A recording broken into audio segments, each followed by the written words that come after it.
qui est absolument merveilleux, parce que ça ne pose pas de problème du tout à Lucas, c'est que, et ça c'est aussi quelque chose d'extraordinaire pour les astronomes, c'est qu'il existe dans l'univers des tas et des tas et des tas de planètes. Et quand c'est sorti pour la première fois, en 1978-79, on n'avait pas découvert de planètes. Aujourd'hui, on parle, quand on découvre certaines planètes dans les observatoires, de planètes de type Tatooine. Alors ça veut dire quoi?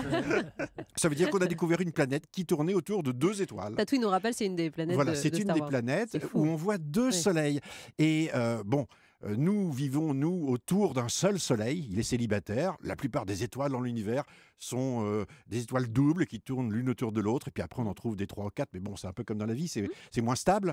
Et on dit ça entre scientifiques à la machine à café ou c'est dans des publications? Non, c'est dans très des sérieuses publications. On a découvert des planètes de type Tatooine. Et aujourd'hui, le mot Tatooine est utilisé pour décrire une planète qui tourne autour de 2 étoiles. Côté Alors, Jules Verne chez George Lucas. il y a un côté Jules Verne et je dirais c'est là où la réalité, où la fiction rejoint la science.